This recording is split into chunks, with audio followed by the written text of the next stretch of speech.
DElEd चतुर्थ semester के सभी परीक्षार्थीगणों का आज की इस सामाजिक अध्ययन की ऑनलाइन क्लास में स्वागत है।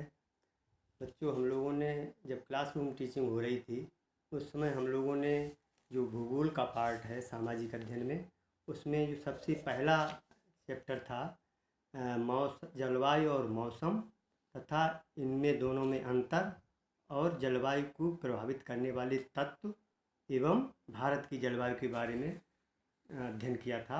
आज हम पुनः उसी पर चर्चा करेंगे और इसमें हम लोग सबसे पहले ये समझेंगे कि जलवायु क्या है, मौसम क्या है और इनमें दोनों में क्या क्या अंतर है, इनके तत्व कौन कौन से होते हैं। तो वैसे तो आपने देखा होगा, सामान्यतः हम जलवायु और मौसम को बोलचाल में प्रायः एक ही अर्थ में लेते हैं, लेकिन इन दोनों में काफ़ी अंतर है, जिसे समझने के लिए सर्वप्रथम हम दोनों के अर्थों को समझ रहे हैं। पहला है जलवायु। जलवायु एक विस्तृत एवं व्यापक शब्द है। इसकी संरचना जल तथा वायु के परस्पर सम्मिलन से हुई है, अर्थात वायुमंडल के संगठन को प्रकट करता है। किसी स्थान या प्रदेश की दीर्घकालीन वायुमंडलीय दशाओं के योग को जलवायु कहते हैं। जलवायु में परिवर्तन एक लंबी अवधि में ही हो सकता है। जलवायु किसी स्थान या प्रदेश में एक ही प्रकार की होती है। जलवायु 15 से 25 वर्षों की मौसमी घटनाओं की औसत होती है। जलवायु से ही हम जलवायु विज्ञान की संरचना की है। अब कोप तथा दिलांग के मतानुसार जलवायु मौसम की दीर्घकालिक अवस्था का संक्षिप्त रूप है। और अगर हम जलवायु के तत्वों की बात करें तो लगभग समान होते हैं इन दोनों के तत्व। जलवायु के तत्व तापमान, आर्द्रता, मेघ, वर्षा, वायुवेग, तूफान और कोहरा आदि होते हैं। अब अगर हम मौसम की बात करें तो सामान्यतः शब्दों में मौसम एवं जलवायु एक ही अर्थ में प्रयुक्त किए जाते हैं। मौसम का मुख्य उद्देश्य वायुमंडल में घटित होने वाली विभिन्न घटनाओं की व्याख्या करना है, अर्थात इसके अंतर्गत मौसम के विभिन्न तत्वों का वैज्ञानिक विश्लेषण किया जाता है और मौसम द्वारा मौसम विज्ञान की संरचना की जाती है। मौसम की परिभाषा की बात अगर करें हम तो इसको हम निम्न परिभाषा दे सकते हैं। किसी स्थान की अल्पकालीन वायुमंडलीय दशाओं को मौसम कहा जाता है। और मौसम के तत्व की अगर बात करें तो पहला जैसे पवनें हैं, वायुदाब है, वायु का तापमान है, सौर विकिरण है, आर्द्रता और वर्षण तथा वर्षा की संभावना, ये मौसम के तत्व होते हैं। अब अगर इनके दोनों में अंतर की अगर हम बात करें तो मौसम और जलवायु में मुख्य रूप से अंतर हम बता रहे हैं। सबसे पहला अंतर है मौसम किसी स्थान विशेष की अल्पकालीन वायुमंडलीय दशाओं का वर्णन होता है और जलवायु के अंतर्गत किसी स्थान की दीर्घकालीन वायुमंडलीय दशाओं का वर्णन होता है। और दोनों में क्या अंतर है? मौसम स्थान और समय के साथ मौसम की दशाएं बदलती रहती हैं, जबकि जलवायु किसी स्थान पर लंबे समय तक एक समान रहती है। तीसरा अंतर है मौसम का प्रभावोत्पादक क्षेत्र सीमित होता है। जलवायु का प्रभाव व्यापक क्षेत्र पर पड़ता है। मौसम एक समय में वायुमंडल की किसी एक या दो दशाओं का प्रतिनिधित्व करता है, जबकि जलवायु में वायुमंडल की सभी दशाओं का औसत का योग होता है। और अंत में हम इसका अगर अंतर करें तो मौसम मनुष्य के दैनिक जीवन पर प्रभाव डालता है, जबकि जलवायु मनुष्य के व्यवसाय पर प्रभाव डालती है। अब अगर हम जलवायु को प्रभावित करने वाले कारक या तत्वों की बात करें तो इनमें सबसे पहला है अक्षांश या विषुवत रेखा से दूरी।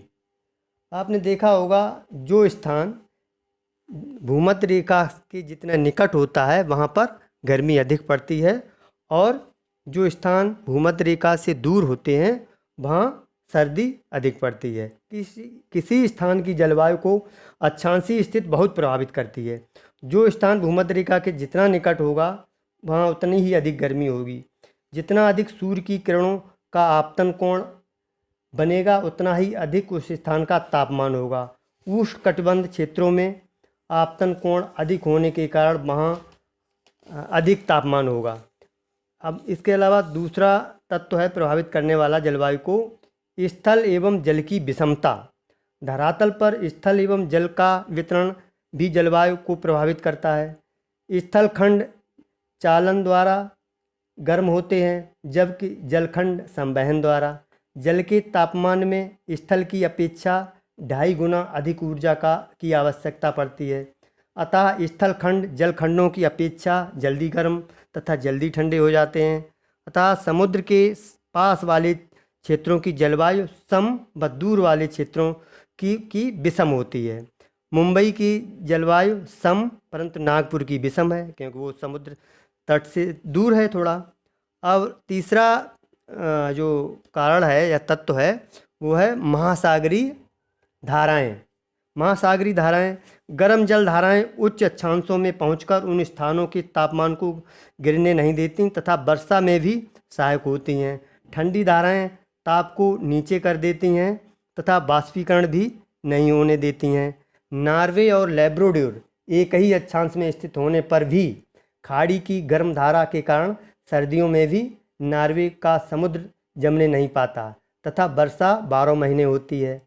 परंतु लैब्राडोर की ठंडी धारा के कारण लैब्राडोर का तट सर्दियों में जम जाता है, वर्षा भी कम होती है। इसके अलावा अगला जो तत्व है या कारक है प्रभावित करने वाला जलवायु को वो है पवनों की दिशा।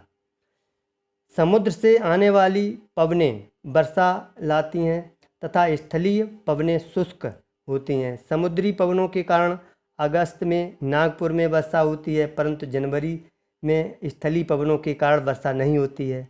उष्ण प्रदेशों में चलने वाली हवाएं तापमान में वृद्धि करती हैं जबकि ठंडे प्रदेशों में चलने वाली हवाएं तापमान को कम कर देती हैं। सागरीय समीर तटीय स्थानों के तापमान को कम कर देती हैं। इसके अलावा अगला है जलवायु को प्रभावित करने वाला तत्व अगला है उच्चावच या समुद्र तल से ऊंचाई। निचली भूमि की अपेक्षा पर्वत श्रेणियां और पठारों पर तापमान अधिक नीचे रहते हैं क्योंकि 165 मीटर की ऊंचाई पर 1 डिग्री सेंटीग्रेड ताप कम हो जाता है। अमृतसर में जून के ताप का औसत 35 डिग्री सेंटीग्रेड जबकि शिमला का ताप 15 डिग्री सेंटीग्रेड है। इसके अब अगला है पर्वतीय अवरोध। हिमालय पर्वत के अवरोध के कारण उत्तरी ध्रुवीय प्रदेश से आने वाली शीतल पवनें उसके दक्षिण की ओर प्रवेश नहीं कर पाती हैं तथा तापमान में उतनी कमी नहीं हो पाती है जितनी कि उत्तरी ढालों पर। वर्षा होने का मुख्य कारण बाष्पी पवनों के मार्ग में पर्वतीय अवरोध हैं। इसके अलावा अगला है वनस्पति। वनस्पति भी जलवायु को प्रभावित करती है। जैसे वनस्पति बाष्पीकरण के द्वारा जलवायु को नम बनाती है। और अंत में हम इसके प्रभावित करने वाला जो कारक है वो है रात दिन का छोटा बड़ा होना। जहाँ दिन बड़े होते हैं और रातें छोटी होती हैं वहाँ का तापक्रम बढ़ जाता है और जहाँ रातें बड़ी होती हैं वहाँ का तापमान गिर जाता है।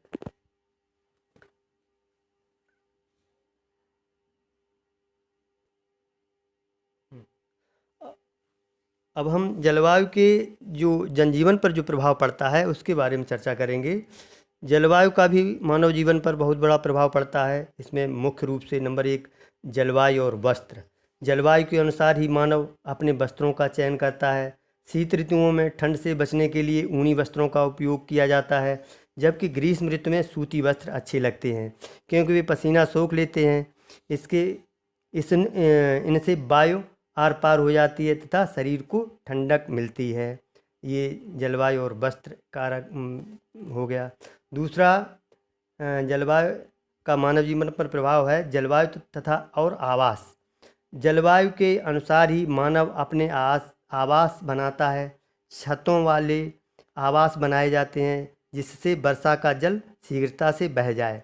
ठंडे प्रदेशों के घरों के दरवाजे और खिड़कियों में शीशे का उपयोग किया जाता है जिससे उसमें अत्यधिक धूप प्रवेश करती रहे तथा शीत ऋतु में उनमें उष्णता बनी रह सके। हिमाच्छादित प्रदेशों जैसे टुंड्रा में एस्किमो और समोएड लोग बर्फ़ के घर बनाते हैं जिन्हें इग्लू कहते हैं, क्योंकि प्रकृति ने इन्हें बर्फ़ के अतिरिक्त अन्य कोई भवन निर्माण सामग्री प्रदान नहीं की है। इन्हें गर्म रखने के लिए वे सील मछली की चर्बी जलाते हैं। इसके अलावा और जो प्रभाव है वो है जलवायु एवं प्राकृतिक वनस्पति। जलवायु प्रत्यक्ष एवं अप्रत्यक्ष दोनों प्रकार से मानव को प्रभावित करती है। किसी प्रदेश की प्राकृतिक वनस्पति और फसलें भी जलवायु से प्रभावित होती हैं। प्रत्येक पौधे के अंकुरण, वृद्धि तथा विकास के लिए निश्चित जलवायु दशाओं की आवश्यकता होती है, अर्थात उचित मात्रा में तापमान और आर्द्रता की आवश्यकता होती है। टुंड्रा प्रदेश से लेकर विषुवतीय प्रदेश तक जलवायु दशाओं के आधार पर हमें प्राकृतिक वनस्पति में भिन्नता दिखाई पड़ती है। अत्यधिक तापमान और भारी वर्षा के कारण एक ओर विषुवतीय प्रदेश में सदाबहार वनस्पति पाई जाती है तथा टुंड्रा प्रदेश में न्यूनतम और अत्यधिक शीत के कारण प्राकृतिक वनस्पति मात्र लाइकेन एवं काई के रूप में ही मिलती है। इसके अलावा चौथा जो है जलवायु को प्रभावित करने वाला कारक है, उसका प्रभाव पड़ने वाला है, वो है जलवायु का आर्थिक विकास पर भी प्रभाव पड़ता है। मानव की कार्यक्षमता जलवायु पर ही निर्भर करती है तथा जलवायु औद्योगिक विकास की संभावनाओं को भी प्रभावित करती है। मानव स्वयं गर्मी में कम कार्य तथा जाड़े में अधिक कार्य करता है। जलवायु के कारण ही उष्णकटिबंधीय वन एवं टुंड्रा प्रदेश में रहने वाले मनुष्य आज भी आर्थिक रूप से पिछड़े हुए हैं। इसके विपरीत घास के मैदानी क्षेत्रों में पशुपालन एवं कृषि कार्य अधिक विकसित हुआ है। शीतोष्ण कटिबंधीय प्रदेशों में ऐसी स्वस्थाकार जलवायु पाई जाती है कि वहाँ मानव अधिक परिश्रम करने में से भी नहीं थकता तथा अधिकतम समय तक कार्य करता है। यही कारण है कि वहाँ पर कृषि, ऊर्जा शक्ति, व्यापार आदि में पर्याप्त उन्नति हुई है। अतः कहा जा सकता है कि जलवायु मानव जीवन को पूरी तरह से प्रभावित करती है। अब अंत में हम भारत की जलवायु के बारे में थोड़ा चर्चा करेंगे। भारत की जो जलवायु है, भारत की जलवायु पर उसकी स्थिति, विस्तार और प्राकृतिक रचना का बहुत प्रभाव पड़ा है।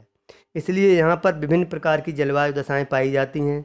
देश के अंदर विभिन्न स्थानों तथा अलग अलग ऋतुओं में तापमान, वायुदाब, पवनों, वर्षण आदि में अत्यधिक भिन्नता पाई जाती है। विश्व की समस्त जलवायु की किस्में भारत में पाई जाती हैं। भारत की जलवायु पूर्णतः मानसूनी वर्षा पर निर्भर करती है, इसलिए भारत की जलवायु को मानसूनी जलवायु कहते हैं, जिसको हम सामान्यतः दो भागों में बांट सकते हैं। एक है सम जलवायु, दूसरा है विषम जलवायु। सम जलवायु ऐसे क्षेत्र की जलवायु को कहा जाता है जहां तापमान वर्ष भर लगभग समान रहता है। ऐसे क्षेत्र न तो गर्मियों में अत्यधिक गर्म होते हैं और न सर्दियों में अत्यधिक ठंडे। मुख्य रूप से सम जलवायु प्रायः समुद्र तटीय क्षेत्रों में पाई जाती है। इस प्रकार की जलवायु में दैनिक तापांतर एवं वार्षिक तापांतर में कोई विशेष अंतर नहीं होता है। जैसे आप तिरुवनंतपुरम जो केरल में है, वहाँ की जलवायु को देख लें तो उसमें जो वेरिएशन, टेम्परेचर का जो वेरिएशन है वो ज़्यादा नहीं होता है। दूसरा है विषम जलवायु। विषम जलवायु का आशय ऐसे क्षेत्रों की जलवायु से है जहाँ वर्ष भर तापमान में भिन्नता पाई जाती है। विषम जलवायु भारतीय भूभाग के आंतरिक भागों में अथवा समुद्र तट से जो दूर के भागों में पाई जाती है। ऐसी जलवायु का उद्भव धरती के प्रभाव के कारण होता है, जैसे अमृतसर पंजाब में अमृतसर है तथा जोधपुर राजस्थान में है। यहाँ विषम जलवायु पाई जाती है। राजस्थान के ही थार मरुस्थल में सर्वाधिक दैनिक तापांतर पाया जाता है, क्योंकि रेत से भरे इस क्षेत्र में रेत से के जल्दी गर्म होने से दिन का तापमान अधिक तथा रात में रेत के ठंडा हो जाने से अचानक तापमान कम हो जाता है। तो इस ऐसे अब हम ये जो आपका जो पहला चैप्टर है वो पूरा होता है। अगला जो हम चर्चा करेंगे अगले उसमें करेंगे, बता दिए। अगला हमारा टॉपिक होगा भारत के प्राकृतिक प्रदेश, उसकी बनावट, जनजीवन, कृषि, उद्योग धंधे, प्रमुख राज्य व नगर। तो आज यहीं तक हम लोग, धन्यवाद।